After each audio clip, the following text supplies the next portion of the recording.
Karena orang Muslim itu sebenarnya jauh banget sekarang daripada Islam. Kalau aku memberikan satu pernyataan mungkin unpopular ya, tapi orang-orang Muslim itu kebanyakan mengkhianati Islam. Itu dari ayat pertama. Kenapa kalian menyembah patung ini? Kan gitu. Nah orang-orang tuh jawab, karena nenek moyang kami melakukan seperti ini. Lalu terus kemudian dijawab lagi, emang nenek moyangmu nabi?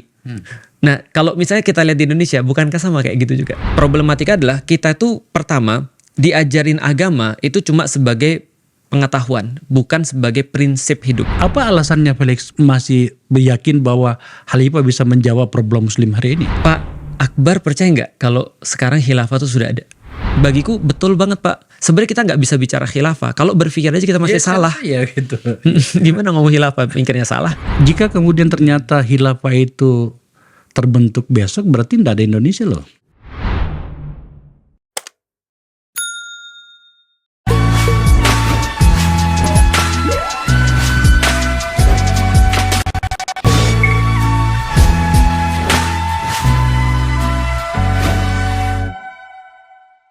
Ini bulan puasa. Jadi masuklah kira-kira kalau kita undang orang yang memahami agama. Setidaknya kita bisa belajar gitu. Saya mengundang penggiat agama, istilah saya begitu. Felix Xiao. Ya. Makasih banyak ya. Makasih udah ngundang aku ke sini Pak. Iya, udah lama sih. Tapi seperti yang saya bilang tadi, kami relatively karena ini kan forum politik. Ya. Jadi kalaupun kami mengundang orang untuk datang ke sini, apapun dia punya latar belakang, biasanya itu nyerempetnya ke situ. Ke politik ya? Ke politik itu. Berarti aku udah masuk ke situ ya? Karena cuman itu yang saya pahami. Iya. Dan menurut saya apapun jenis kegiatan dan profesi orang, hari-hari ini harus memahami politik itu. Oh iya, pasti harus. Seperti itu ya. Karena banyak orang yang mungkin nggak sadar ataupun tidak pernah mempelajari politik yang sesungguhnya. Tapi kalau yang mempelajari politik sesungguhnya, kayak aku secara pribadi, aku juga belajar beberapa tentang politik. Aku bisa katakan dengan berani bahwa saya politik itu adalah urusan para nabi. Oh gitu ya? Iya, politik adalah urusan para nabi. Apa alasannya? Pertama gini, kalau kita lihat politik itu kan berasal dari kata polis. Polis kan artinya adalah perkotaan. Atau bahasa lainnya adalah sebenarnya civilization. Civilized juga dari kata civil, artinya adalah penduduk sebuah kota. Karena sejarah itu kan ditandai dengan perpindahan orang-orang dari desa rural menuju rural menuju urban kan ya, urbanisasi. Nah, urbanisasi ini mulai ada semacam kayak apa ya, keinginan ataupun keperluan untuk ngatur. Nah, ketika ada keperluan untuk mengatur itu muncullah namanya politik.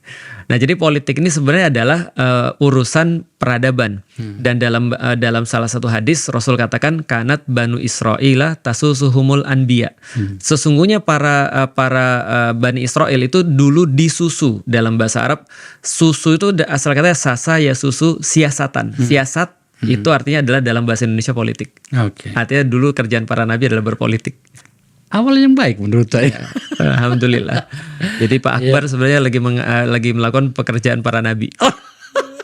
Waduh, jadi ngeri dengernya. Jadi beban ya.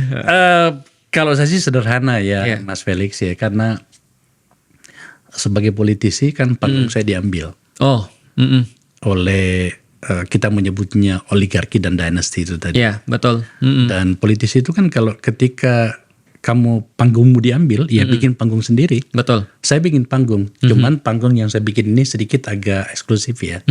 Dimana kemudian kesepakatan pada logika itu saya mutlak lakukan dengan sangat disiplin. Iya, betul. Dan saya undang Mas Felix itu adalah karena saya melihat apapun yang Anda sampaikan itu setuju atau tidak itu belakangan, tetapi saya melihat Anda mencoba untuk melogikakan apa yang Anda pahami.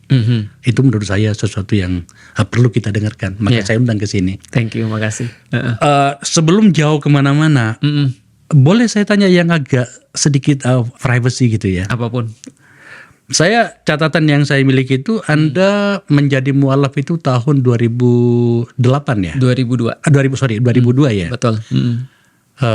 Dari keluarga Katolik, agak taat kelihatannya gitu ya. Kalau taat mungkin sekarang mereka taat. Kalau pas dulu kayaknya mungkin nggak setaat sekarang kayaknya. Gitu ya. Karena aku masih ingat banget dulu itu kan aku sering minta mereka untuk nganterin ke gereja. Karena aku lagi waktu itu lagi masa pencarian. Sebenarnya apa sih agama yang harus aku ambil sebenarnya? Karena aku nggak mau cuma beragama karena keturunan aja. Nah, ketika aku minta mereka nganter, mereka kadang-kadang udahlah, yang penting tuh kamu ingat aja sama Tuhan gitu misalnya. Akhirnya aku harus pergi ke rumah nenekku karena rumahku agak jauh dari kota. Nginep di rumah nenekku, pagi-pagi aku harus ke gereja untuk nyari kebenaran itu seperti apa. Nah, tapi setelah aku masuk Islam kayaknya mereka jadi lebih religius karena mungkin khawatir adik-adikku masuk Islam. Tapi hubungan dengan orang tua masih baik ya? Alhamdulillah sangat baik. Oh, iya. Sangat baik. Biasanya sih malah lebih baik hubungan itu ya. Iya, karena setelah seorang anggota keluarga itu benar memiliki keyakinan yang benar banget. Karena aku secara pribadi dulu mungkin aku nggak punya alasan untuk sayang sama bapak ibuku ya. Karena aku melihat bapak ibuku, aku nggak tahu kalau keluarga yang lain ya. Tapi kalau aku secara pribadi itu aku merasa cuma kayak karyawan sama bos aja. Jadi ketika bapakku ngasih aku uang gitu kan ya, itu lantas sudah selesai. Tapi sebenarnya dia nggak pernah tahu masalahku apa. Tapi begitu aku masuk Islam, aku punya banyak banget alasan untuk bisa baik dengan mereka. Banyak banget alasan.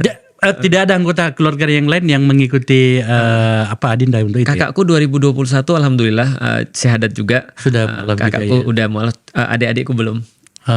Iya, gitu. iya. Kalau kami di sini, kami moderat di sini. Iya. Apapun agama Anda di forum ini itu adalah sama. Ya, tapi benar. kan kita lagi berbicara tentang Felix Yao. Oke, nggak ada masalah. Sebenarnya apa yang membuat Felix itu tiba-tiba tergerak hatinya ketika kuliah di Bogor ya? Ya, kuliah di Bogor di IPB. Seperti apa? Aku melihat bahwa Islam adalah satu-satunya agama yang benar-benar challenging logika. Bahkan di dalam Al-Quran itu ada ratusan ayat yang nyuruh kita untuk mikir. Dan menariknya adalah kalau seandainya kita nggak mikir, itu Allah ancam dengan neraka. Jadi Allah katakan walaqad dzara'na li jahannama katsiran minal jinni wal insi lahum qulubun la yafqahuna biha. Menariknya adalah banyak sekali kata Allah orang-orang yang masuk neraka daripada golongan jin dan manusia itu karena mereka punya akal tapi nggak dipakai. Nah, ini adalah artinya aku melihat wah ini Islam challenging banget, dan itu menjadi alasan yang sama kenapa aku waktu itu ya dengan alasanku sendiri itu meninggalkan waktu itu agama yang aku lahir dengan itu. Artinya ketika aku ninggalin agama Katolik itu aku pikir ya itu karena logika sebenarnya. Nah, ketika aku dapet Islam aku pikir ini justru logikaku di sini ditantang, dan alhamdulillah akhirnya ya aku masuk Islam karena alasan itu juga. Kalau boleh sedikit agak detail. Logika seperti apa yang kemudian menggerakkan seluruh alam bawah sadar seorang Felix itu untuk kemudian mengatakan oh tampaknya saya cocok dengan Islam gitu? Agama-agama menurutku banyak dibangun berdasarkan klaim. Tapi kalau di dalam Islam itu harus ditanyain, kenapa kamu harus percaya dengan sesuatu? Atau kenapa kamu memilih ini, kenapa nggak yang itu? Ibarat kalau misalnya aku coba untuk sederhanain gini. Kalau misalnya di dalam kehidupan kita sehari-hari, kalau kita mau pergi ke dokter, itu kita disuruh nanya why. Kenapa kita harus pilih dokter ini? Kenapa bukan dokter yang ini? Atau kenapa bukan orang yang ini misalnya? Nah, setelah kita sudah bisa menjawab why, maka what and how-nya itu sebenarnya tinggal ngikut. Maka ketika kita sudah tahu dia ini dokter, maka kita ketika datang disuruh misalnya buka baju, naik ke atas tempat praktek, ya kita mau nurut-nurut aja. Suruh misalnya dikasih resep, kita nurut-nurut aja. Nah, itu yang ada di dalam Islam sebenarnya. Contoh misal logika kayak gini. Pertanyaan sederhana, kenapa harus Allah misalnya? Nah, itu dijawab. Kenapa harus Allah? Coba mikir kenapa harus Allah gitu, kata Allah. Kenapa harus Quran? Coba mikir kenapa harus Quran. Kenapa harus Islam? Coba mikir kenapa harus Islam. Nah, akhirnya di dalam Al-Quran aku menemukan argumen-argumen itu ternyata ya masuk akal. Misal contoh salah satu yang paling jelas, Al-Quran itu adalah satu kitab yang tidak ada keraguan di dalamnya. Maka akal kita disuruh kemudian untuk mencari.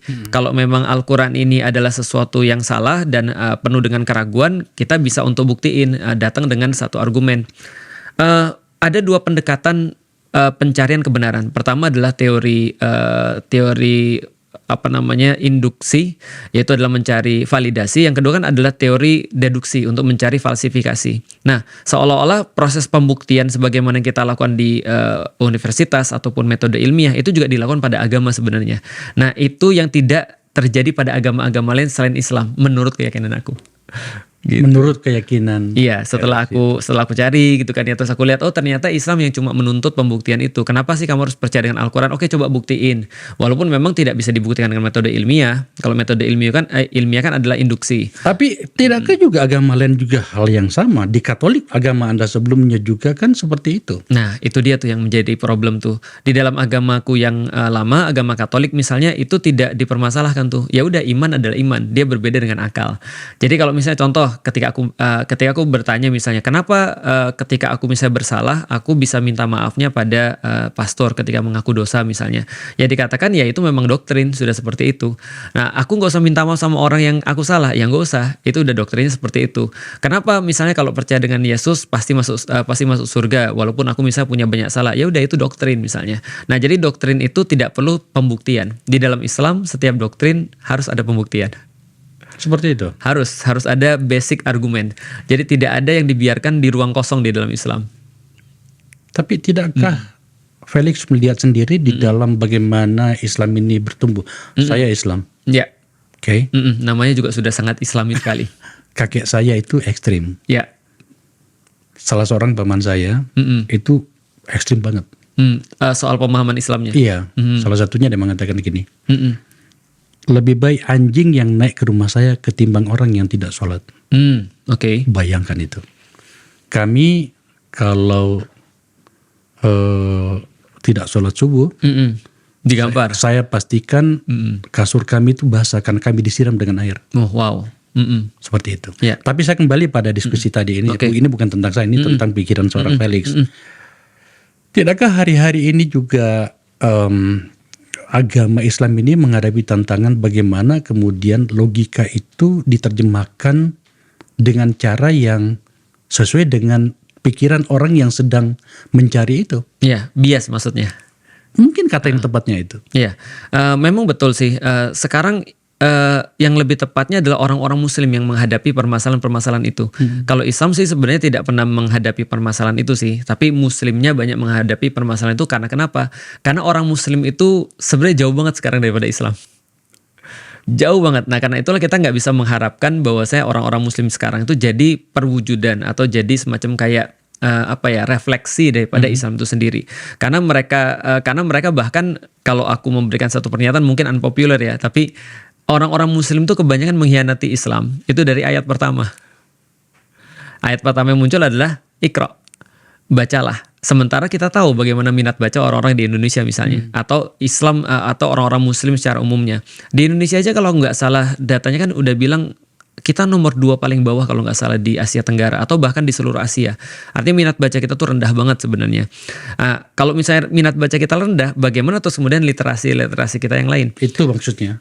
Padahal Islam justru menyuruh dari awal Iqra, baca. Satu-satunya agama menurutku yang suruh baca itu adalah Islam sebenarnya.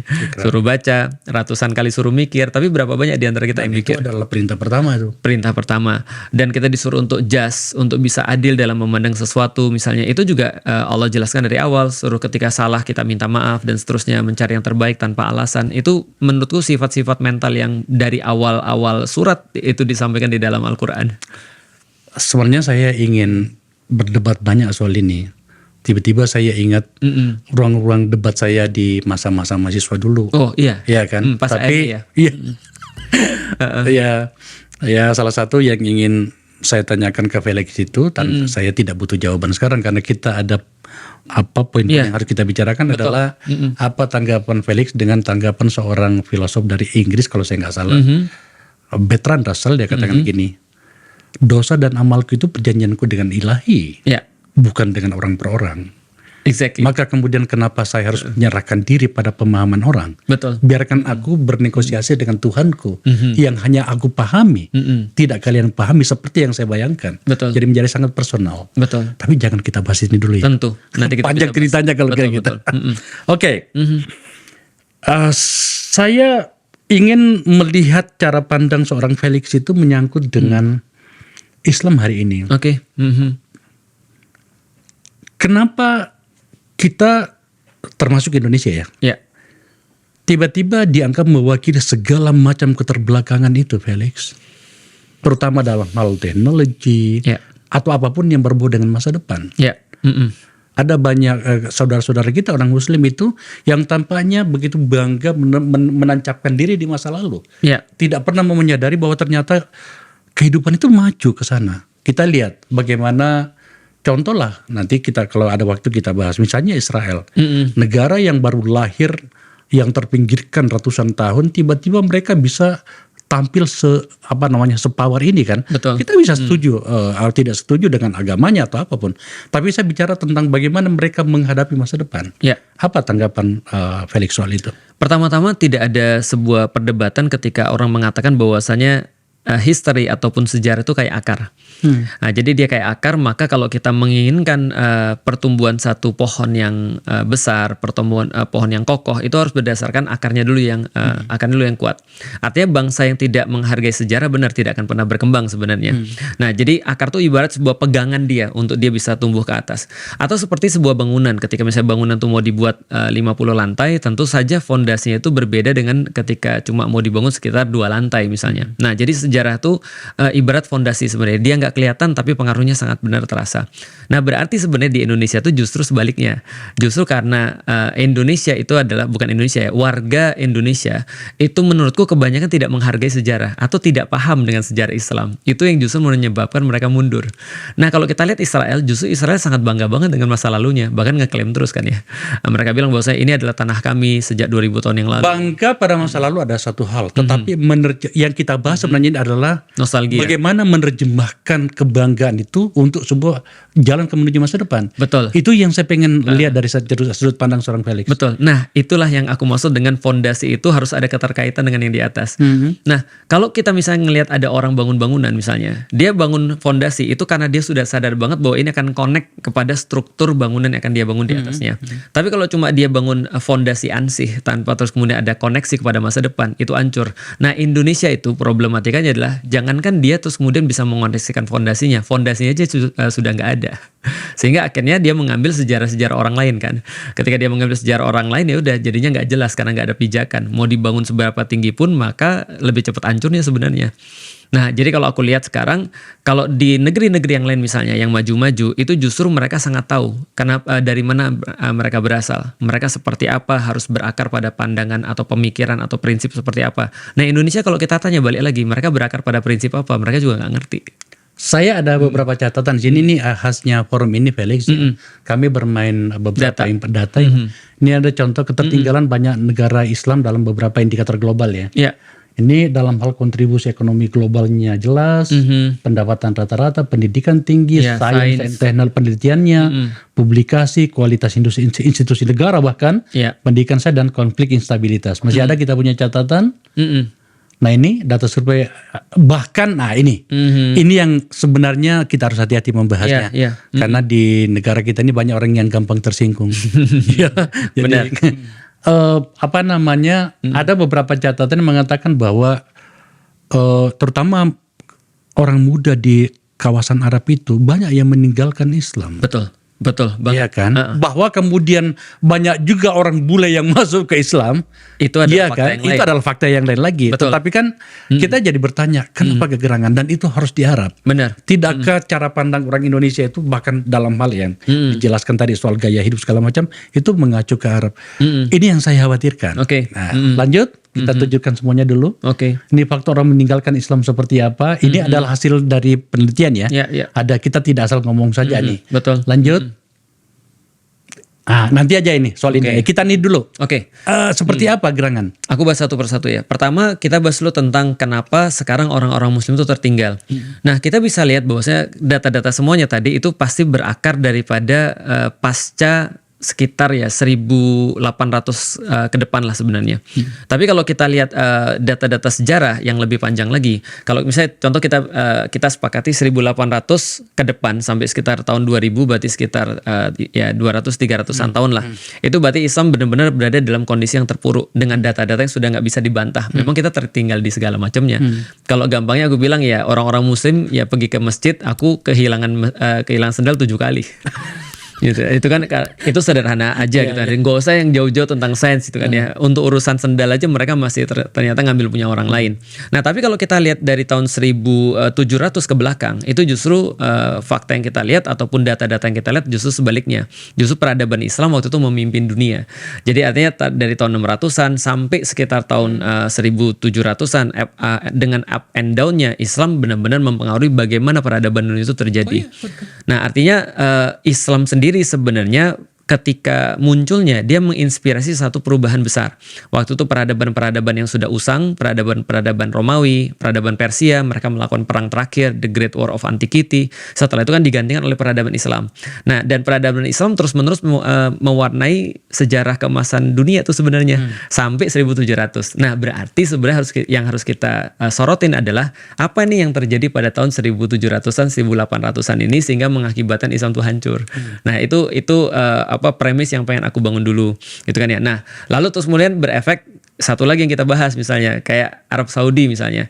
Arab Saudi kenapa dia sekarang jadi seperti ini? Ya balik lagi kalau kita bahas dari tahun 1800 Islam itu sebenarnya sudah ditinggalkan. Jadi yang tertinggal hanyalah Muslim sebenarnya. Hanyalah Muslim dan praktek-praktek ritual yang tertinggal. Artinya pertanyaan sederhana. Apakah ketika ada orang sholat itu sudah pasti dia adalah seorang muslim yang taat? Jawabannya tidak. Atau apakah ketika ada seseorang yang pakai jubah lalu terus kemudian wajahnya Arab dia sudah pasti Islam? Jawabannya tidak. Karena di masa Rasulullah orang-orang yang pakai jubah kayak Abu Lahab itu juga orang-orang yang bukan muslim kan gitu kan ya, atau kayak Abu Jahal juga bukan muslim. Jadi kita tidak bisa melihat pada penampakan dan ritual menurutku sih. Tapi Islam itu yang mendahului daripada semuanya, mendahului daripada sholat, mendahului daripada puasa atau praktek-praktek ritual yang lain adalah pemikiran. Jadi orang tuh dilihat Islami atau tidak menurutku dari pemikirannya. Nah, pemikirannya ini nanti akan terlihat pada cara dia untuk memutuskan sesuatu. Jadi kalau aku diminta untuk menyederhanakan, Islam itu apa sih? Respons terhadap satu kejadian. Itu adalah Islam. Bagaimana cara respons terbaik terhadap sesuatu. Itu Islam tuh. Itu yang saya maksud Felix ya. Karena kita sedikit agak ke belakang ya. Bagaimana pernah di masanya seperti yang Felix tadi sampaikan. Para pemikir Islam itu luar biasa. Finest. Katakanlah misalnya Ibnu Sina yang kita kenal dengan Avicenna itu. Al-Khwarizmi. Itu peletak dasar dunia medisinnya.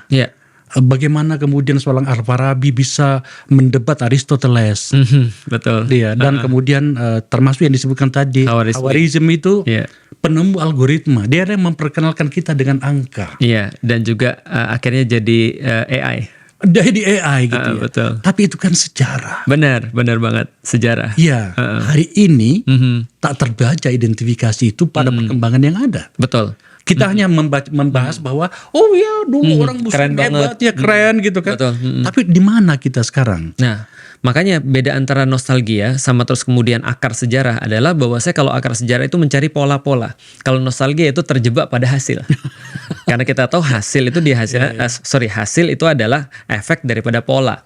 Nah, yang harus dipelajari justru adalah polanya bukan hasilnya.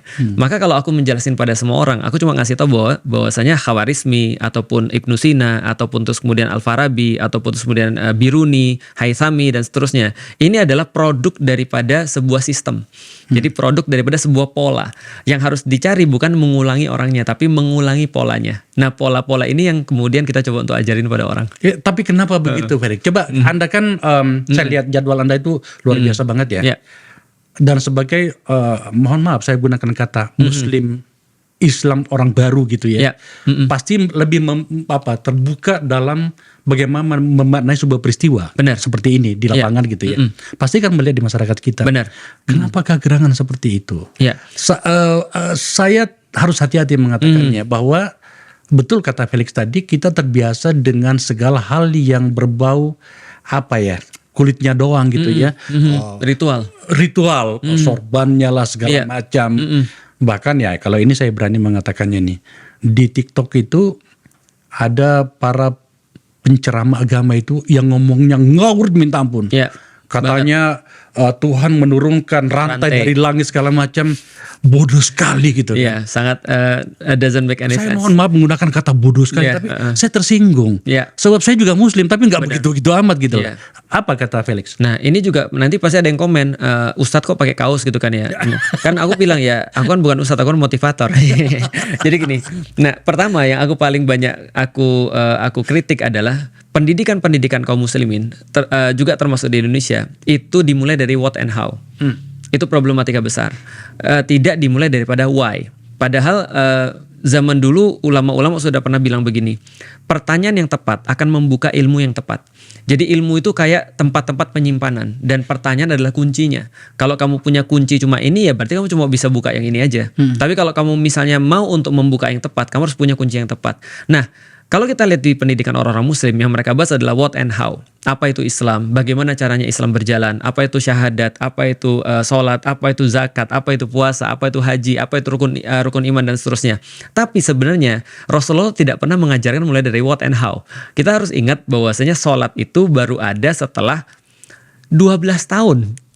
Orang-orang muslim diajari Rasul tentang why, tentang bagaimana, tentang kenapa engkau bisa terus-menerus untuk melakukan seperti ini.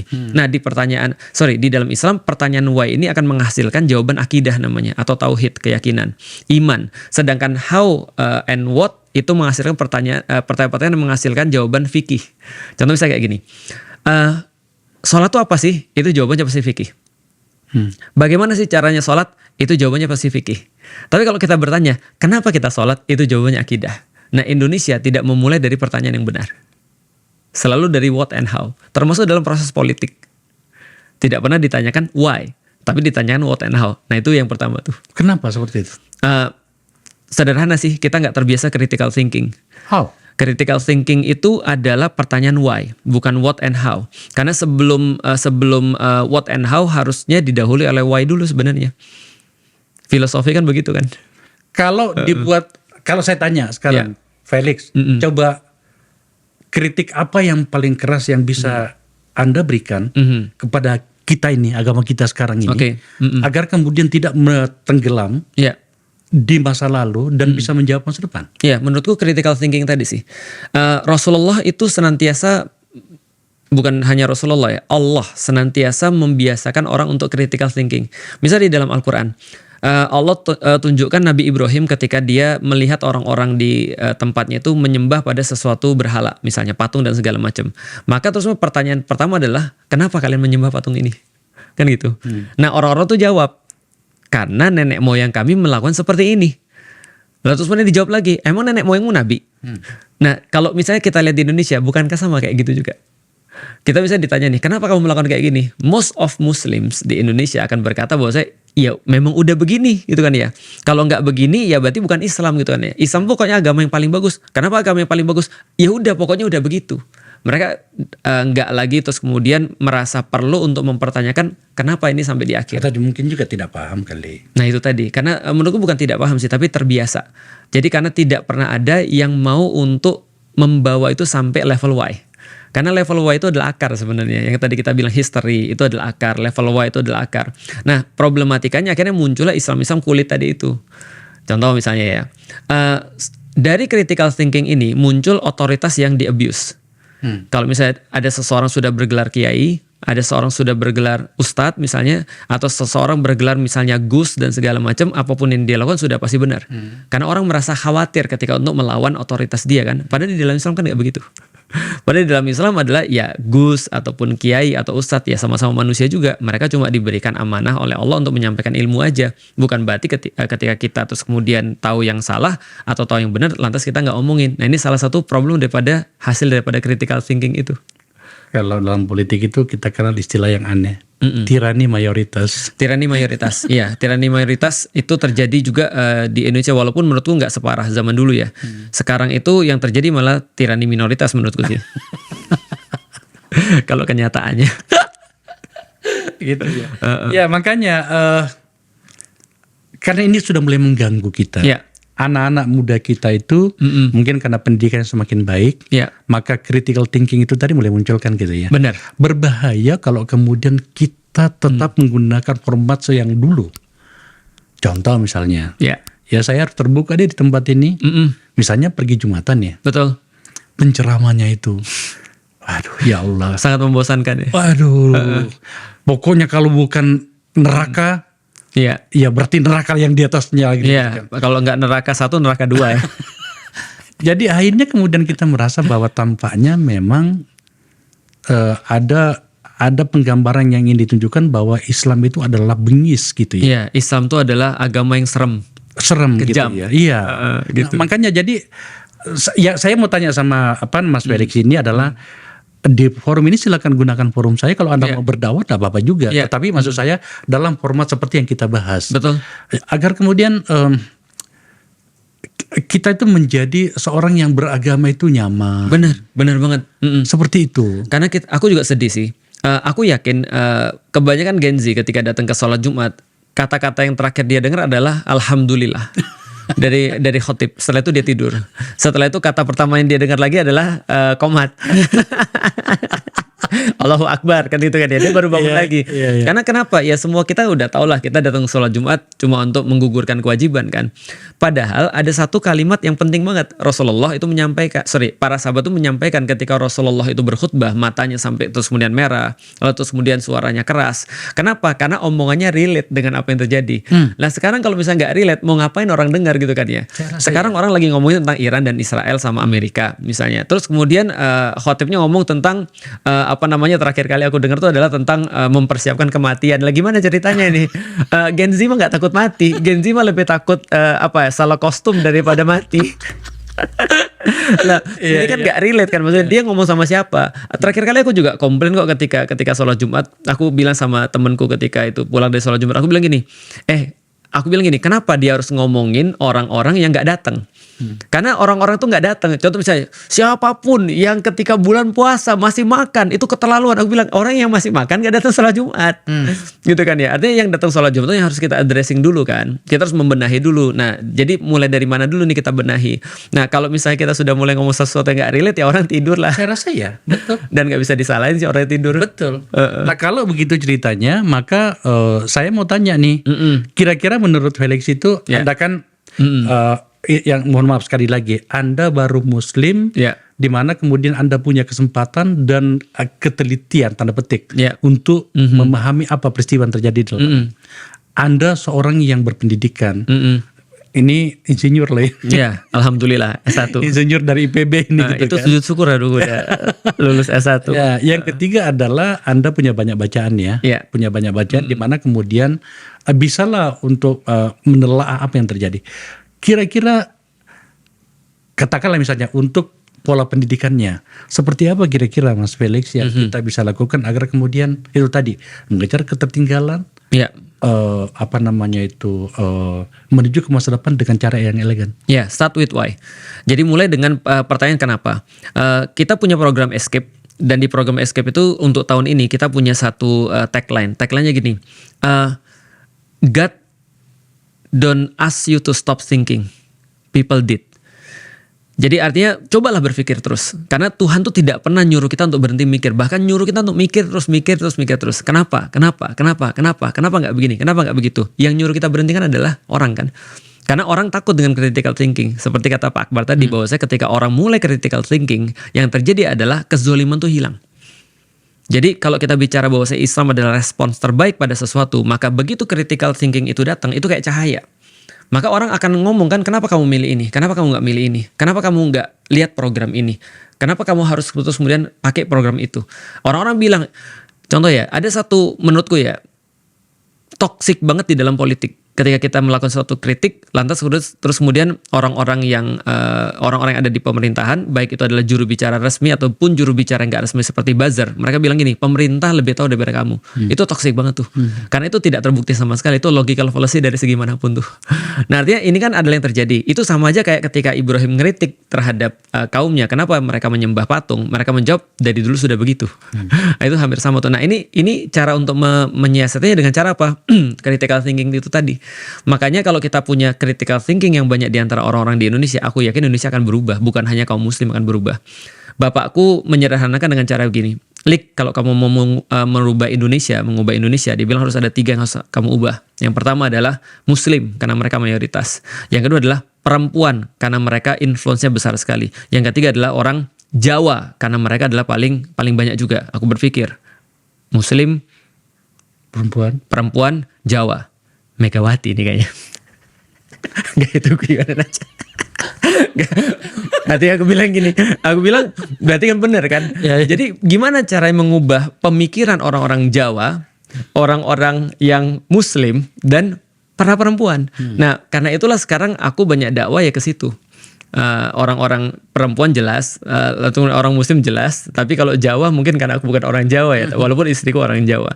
Tapi ya mayoritas. Artinya kita harus mengubah cara berpikir mereka. Karena kalau tiga-tiga ini cara berpikirnya masih belum ya kritis gitu kan ya, kita tidak akan bisa berharap banyak dengan Indonesia. Tapi menurutmu pola-pola pendidikan di Islam kita, mungkin juga di pesantren ya, pondok pesantren itu, apakah sudah bisa menjawab masa depan? It's not enough. Oh. Serius, sangat nggak enough. Karena aku sudah bilang bahwasanya, jadi gini Pak, problematika adalah kita itu pertama diajarin agama itu cuma sebagai pengetahuan, bukan sebagai prinsip hidup. Yang orang termasuk banyak salah paham adalah agama cuma diidentikan dengan ritual. Ketika orang sudah sholat, ketika orang sudah puasa, itu udah beres. Padahal menurutku, balik lagi, Rasulullah itu mentransformasi masyarakat Arab itu bukan dengan sholat, tapi dengan ide. Maka Rasul kasih tahu ini idenya nih. Coba lihat ya, ini ketika kalian punya pemikiran jahiliyah nih. Oke. Ini aku ada ide, coba bandingin yang mana yang lebih bagus. Akhirnya orang mau dengan ide itu. Artinya Al-Quran itu adalah seperangkat ide yang mengubah. Bukan sebuah ritual. Jadi ritual itu cuma hasil daripada sebuah ide sebenarnya. Jadi ibarat gini. Kalau ada orang sudah berpikir bahwasanya dia mau sehat. Dan kenapa sehat itu perlu, maka dia akan pergi ke gym. Nah orang-orang zaman sekarang mengartikan ke gym itu sehat. Padahal ke gym itu bisa jadi flexing. Ke gym bisa jadi iseng karena dia marahan di rumah sama keluarganya. Kenapa? Karena ya udah biasa aja aku ke gym misalnya. Tapi tidak menghasilkan kesehatan ternyata. Nah ini persis kayak kondisi Indonesia karena pendidikan dari awal itu tidak dimulai dengan why. Jadi dan tidak dimulai dengan pemikiran kritis karena why itu adalah pemikiran kritis. Gitu. Oke.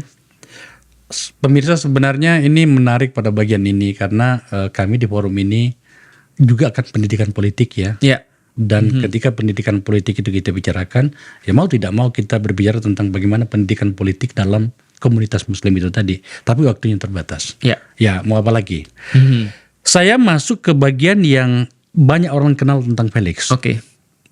Bahwa pernah, saya nggak ngerti sekarang ya, nggak ngerti. Pernah pada beberapa waktu yang lalu itu Felix itu terafiliasi dengan HTI. Iya. Hizbut Tahrir. Masih Hizbut Tahrir Indonesia. Masih ya? Masih. Oke. Nah kalau begitu ceritanya maka kita bicarakan. Tentu. Kenapa? Karena salah satu isu yang diusung oleh Hizbut Tahrir itu adalah kehalifaan. Iya. Di mana tampaknya zaman banyak membantah itu. Apa alasannya Felix masih yakin bahwa Khalifah bisa menjawab problem Muslim hari ini? Nah, aku bisa melakukan 3 pendekatan sih. Pertama dari pendekatan normatif dulu ya. Di dalam Islam itu ada satu hadis yang menyampaikan bahwasanya fase kehidupan fase orang-orang Muslim itu ada 5 fase. Itu persis seperti teori bandulnya Ibnu Khaldun. Ataupun sekarang ketika ada orang bahas tentang fase-fase pemerintahan lah ya, yang awalnya itu kayak bandul yang masih memiliki energi potensial yang kuat seperti para pendiri bangsa. Lalu kemudian fase kedua itu adalah ketika mereka maju secara kinetis tapi potensialnya 0. Yang terakhir ketika energi potensialnya minus maksimal dan sudah mencapai puncak daripada peradabannya dia. Fase keempat adalah ketika dia balik lagi, lalu kemudian energi kinetisnya minus negatif, jadi penurunan yang sangat landai, yang sangat parah. Lalu kemudian fase kelima adalah balik lagi ke posisi semula. Maka Rasul juga mengatakan bahwasanya Islam tuh nanti akan diawali dengan kenabian. Setelah kenabian kekhilafahan, setelah kekhilafahan itu adalah pemerintahan yang bersifat menggigit. Dia masih menggigit syariat walaupun dia zolim. Fase keempat itu adalah pemerintahan yang diktator alias anti kritik. Terus kemudian yang kelima adalah balik lagi kepada kekhilafahan. Meskipun yang Rasul bicarakan bukan Indonesia tentu saja, tapi keadaan Muslim seluruh dunia masuk lagi dalam fase kekhilafahan, yaitu adalah Islam akan balik lagi seperti keadaan awalnya di masa para khalifah. Itu adalah secara normatif. Yang kedua secara sejarah. Secara sejarah ternyata kita lihat bahwasanya kaum muslimin itu dia punya semacam kayak tempat naturalnya atau tempat alamiahnya. Seperti misalnya kalau ikan, dia tempat alamiahnya di habitatnya di air misalnya. Kalau burung dia di udara. Nah, kalau kaum muslimin ini dengan seluruh pemikiran-pemikirannya itu difasilitasi dengan sistem khilafah ini secara sejarah. Berarti kapan Islam itu diterapkan secara total? Ya ketika masih ada persatuan kaum muslimin dalam bentuk khilafah ini atau apapun namanya lah. Ada yang bilang kesultanan, ada yang bilang terus keimaman dan seterusnya. Nah, yang ketiga itu dari segi logika. Dari segi logika ada banyak banget yang membahas tentang itu. Samuel Huntington membahas tentang Clash of Civilizations. Francis Fukuyama juga membahas tentang bagaimana terjadinya keluar yang baru-baru ini yang sangat ramai sekali. Profesor Jiang bilang tentang bagaimana terus kemudian para futuris itu menggambarkan dunia sekitar mungkin 10-20 tahun ke depan ya. Bahwasanya dunia itu akan terjadi polarisasi, Amerika akan jadi satu PAX sendiri, lalu kemudian ada PAX-nya Yahudi sendiri, ada PAX-nya Cina, ada PAX-nya segala macam, termasuk Pax Islamika itu, termasuk persatuan kaum muslimin itu. Nah, itu secara logik itu mungkin banget terjadi itu. Saya nggak terlalu yakin ya Felix ya, karena ada siklus seperti itu. Kami juga di dunia politik itu memahami itu ya, bahwa pada sebuah titik nantinya itu bandulnya itu akan kembali ke situ gitu. Betul. Ya. Tapi dalam konteks ini tampaknya agak sulit saya mencoba mencari korelasinya dalam bentuk penjelasan yang terukur, sebab sejarah telah mengatakan bahwa khilafah telah gagal. 1912 itu adalah kekhilafan terakhir Ottoman. 24. Iya, 1924 di mana kemudian Kemal Atatürk di Turki yang menghentikan itu ya. Betul. Dan hari ini saya tidak menemukan formulasi di mana kemudian bangsa-bangsa yang dulu berada pada kekhalifahan Ottoman itu bisa kembali seperti yang kita bahas ini. Arab Saudi telah dengan dunianya sendiri, Sudan dengan dunianya sendiri, Turki apalagi, termasuk di kita yang sangat jauh seperti ini. Maka menurut saya bangunan apa lagi atau penjelasan apa lagi yang bisa Felix berikan sama kita bahwa kemudian ini menjadi sesuatu yang sangat bisa masih tetap relevan untuk kita bahas. Ya, Pak Akbar percaya nggak kalau sekarang khilafah itu sudah ada? Khilafahnya Amerika mungkin ya. Bagus banget, keren banget. Sebenarnya sekarang menurutku sih Trump udah jadi khalifah sih. Iya. Artinya secara sistem itu mungkin banget. Ternyata ada loh orang yang cukup stres gitu kan ya, yang punya kekuasaan unlimited. Dia mengatakan ketika dia di BOP, dia mengatakan bahwa saya adalah chairman for life misalnya, dan aku tidak bisa digantiin sama siapapun. Bahkan lebih parah daripada sistem Islam mengatur khalifah gitu kan ya. Lalu terus kemudian ada banyak sekali negara-negara yang mau gabung sukarela kepada dia, bahkan dengan segala sesuatu yang tidak adil sama sekali gitu kan ya, dengan banyak sekali hal-hal yang kayak skimi banget gitu maksudnya ketika orang gabung di situ dan ngikutin apapun kata Trump dengan tanpa protes sedikit pun atau tanpa terus kemudian mereka berani sedikit pun. Artinya secara fungsi Trump itu sudah termasuk khilafah tuh. Cuma khilafahnya bukan khilafah yang Islam, tapi khilafah versi Trump. Nah, artinya itu terjadi dan ternyata efeknya kan luar biasa tuh dengan BOP itu. Jadi artinya menurutku secara pribadi aku jauh lebih tidak percaya ketika aku di 2002 ketika aku masuk Islam, Pak. Aku maksudnya bukan tidak percaya, lebih nggak bisa kubayangin khilafah itu seperti apa. Tapi sekarang aku bilang, wah gila, ini Trump ini sebenarnya sudah fungsi khalifah sebenarnya. Dan ternyata yang lebih parah lagi adalah ini orang gila gitu maksudnya. Harusnya kalau orang yang pintar dan waras harusnya bisa kali ya. Iya, dalam format kekuasaan tunggal. Kekuasaan yang tanpa nilai, mungkin Trump dia sudah khilafah gitu betul. Tapi kan yang kita bahas ini adalah tentang nilai. Benar. Islam, ya kan, kekhalifahan Ottoman. Tapi lagi-lagi kan sebenarnya dalam sejarahnya kenapa sampai tumbang juga?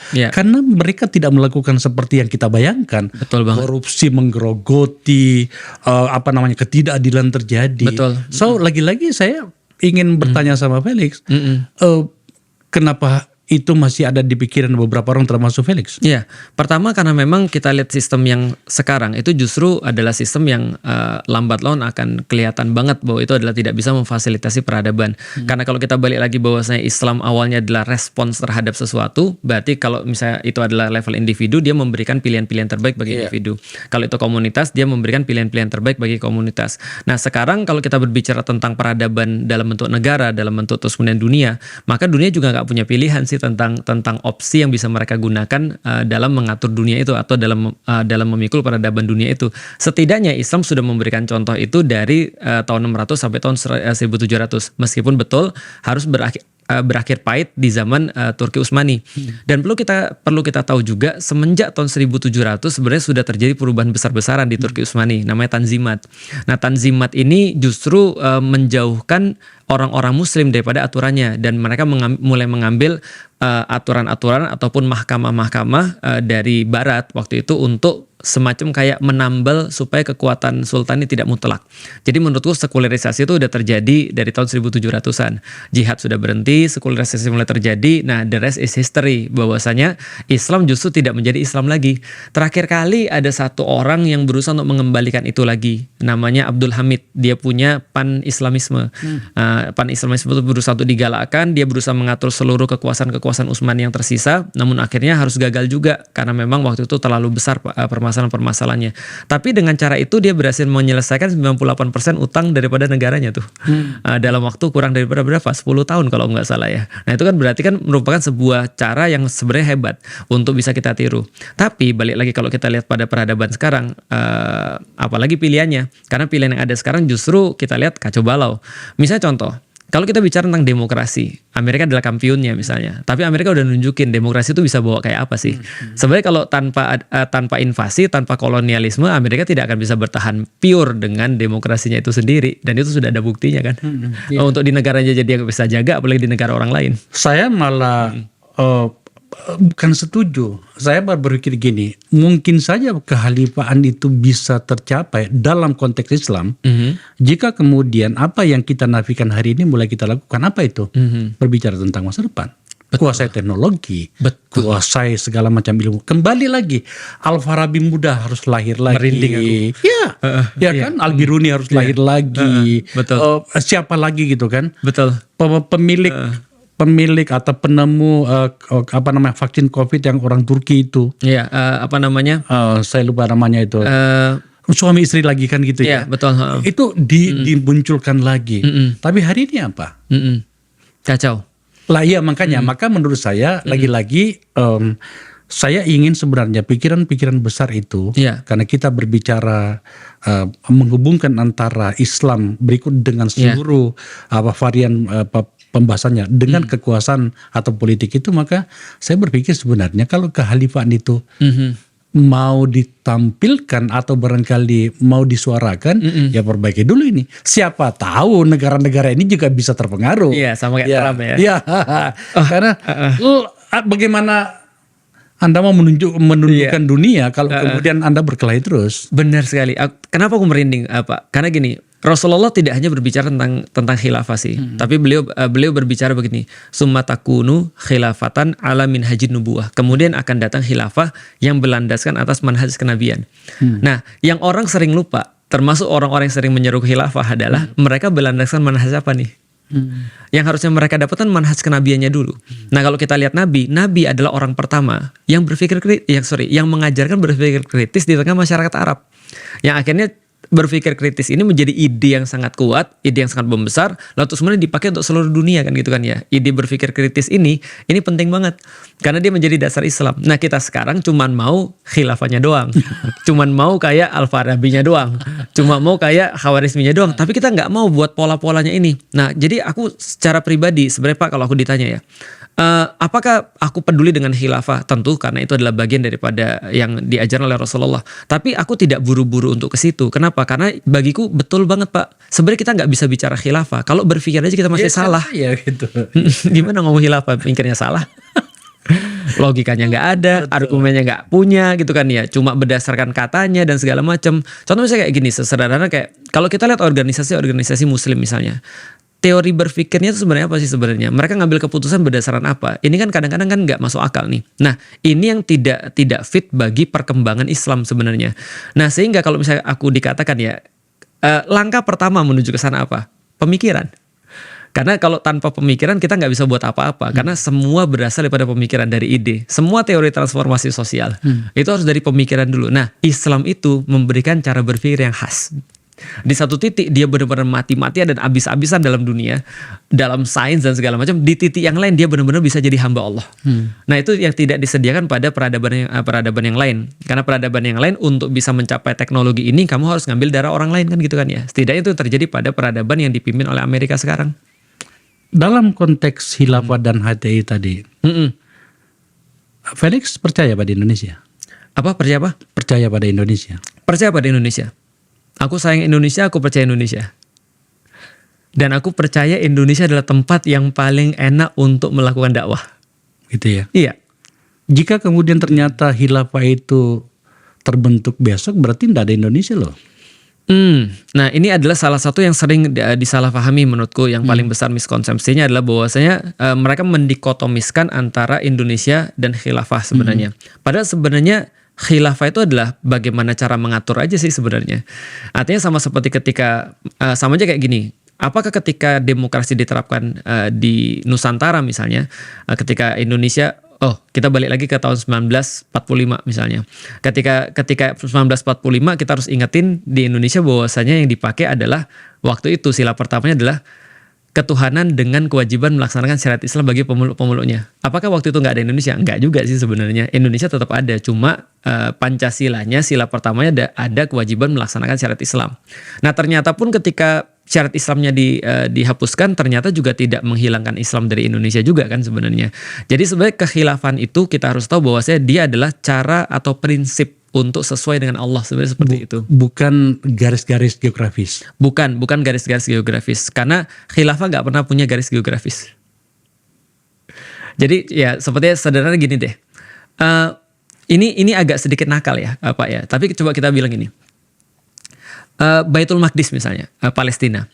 Palestina itu tercatat pernah dipegang oleh kaum muslimin ketika Khalifah Umar. Berarti sistemnya kekhilafahan. Ketika khilafahnya terus kemudian ada, Baitul Maqdis bisa untuk dibebaskan. Setidaknya dari POV kaum muslimin. Dan menjadi hilang kembali ketika 1099, ketika Perang Salib. Nah, kita harus tahu bahwa ketika Perang Salib 1099, khilafah itu ada. Namanya Khilafah Abbasiyah di Baghdad. Tapi fungsinya nggak ada. Nah, sedangkan terus kemudian ketika 1187 ketika Salahuddin membebaskan kembali Baitul Maqdis, itu khilafahnya ada juga. Tapi fungsinya dilakukan oleh Salahuddin Al-Ayyubi. Nah, jadi menurutku adalah fungsi khilafah ini sebenarnya lebih penting yang harus kita lihat. Balik lagi, aku nggak terlalu berprinsip pada sesuatu yang bersifat fisik, karena bagiku fisik itu adalah bonus daripada sesuatu yang bersifat non fisik. Lebih baik pada nilainya ya. Jadi non fisiknya itu lebih penting. Mengenai fisik nanti kita bisa serawung. Terakhir. Iya. Anda itu dari tadi mengutip beberapa ayat-ayat Al-Quran bahasa Arab gitu. Itu nggak terbaca itu bekas-bekasnya dari karakter ucap seorang Chinese gitu. Sama sekali nggak ada loh. Anda mempelajarinya seperti apa? Aku juga bingung tuh. Mungkin karena aku lebih logatku lebih kepada Melayu ya kayaknya ya. Iya. Karena waktu dulu aku masih ingat bapakku ngelarang aku belajar bahasa Chinese. Mereka ngomong pakai bahasa Chinese, tapi aku nggak boleh untuk pakai bahasa Chinese. Jadi aku bisa dengar bahasa Chinese, tapi aku nggak bisa ngomong. Jadi skill untuk listening itu ada, tapi skill untuk talking itu nggak ada, untuk speaking itu nggak ada. Nah, karena itulah mungkin lebih mudah bagiku untuk melafazkan makhros dengan baik. Luar biasa ya. Tapi pembiasaan aja sih sebenarnya itu. Saya aja yang lahir dari komunitas keluarga pesantren kayak gini nih jadi kalah sama Felix itu ya. Kayaknya mungkin setiap ganti generasi itu mereka lebih mudah niru kayaknya Pak. Kalau Gen Z sekarang kan bukan hanya bahasa Arab yang mereka niru. Jadi mau mengatakan gini, Bapak sudah ketuaan. Salah satunya kayaknya itu. Felix, terima kasih ya. Siap, makasih banyak Pak Akbar. Diskusi dengan Anda. Gitu. Senang juga aku untuk sampai ke sini. Terima kasih. Pemirsa, itu diskusi saya beda kan dengan tempat-tempat lain gitu ya. Saya ajak saudara Felix untuk berbicara. Dia punya kapasitas dan kemampuan untuk menjelaskan kepada kita apa yang ada di pikirkannya. Saya rasa penting bagi kita untuk memahami pikiran orang. Termasuk saya, ada beberapa pikiran dan pernyataannya Ustaz Felix yang tidak saya setujui, tapi kita tetap harus bercakap-cakap. Iya. Terima kasih telah menyaksikan percakapan. Ya, makasih banget. Mungkin itu adalah satu menurutku ya quotes yang paling penting di Indonesia. Berbeda tidak harus membenci. Oh iya. Dan Indonesia mungkin belum sampai di titik itu tuh.